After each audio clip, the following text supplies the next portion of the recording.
రీమేక్కు ready అవుతున్న mega power star. గత ఏడాది ధృవ సినిమాతో సూపర్ హిట్ కొట్టిన mega power star Ram Charan Tej త్వరలో రంగస్థలంతో ప్రేక్షకుల ముందుకు రానున్నారు. రంగస్థలం తర్వాత కొరటాల శివతో మూవీ కమిట్ అయిన చెర్రీ ఓ రీమేక్పై కూడా కన్నేసినట్టు తెలుస్తోంది. కన్నడంలో సూపర్ హిట్ అయిన బహదూర్ సినిమాను రీమేక్ చేయాలని భావిస్తున్నట్లు Film Nagar talk. Different action మూవీగా తెరకెక్కిన బహదూర్ కన్నడంలో మంచి విజయం సాధించింది.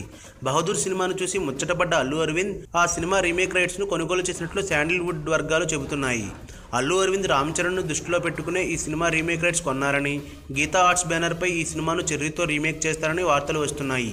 తమిళ సినిమా తని ఒరువన్ను రీమేక్ చేసి హిట్ కొట్టిన అల్లు అరవింద్ చెర్రీలు ఇప్పుడు బహదూర్తో కూడా అదే మ్యాజిక్ను క్రియేట్ చేయాలని భావిస్తున్నట్లు తెలుస్తోంది. మీ కామెంట్స్ కింది సెక్షన్లో ఇవ్వండి. ఈ వీడియో గనుక మీకు నచ్చినట్టయితే లైక్ చేయండి, షేర్ చేయండి, సబ్స్క్రైబ్ చేసుకోండి.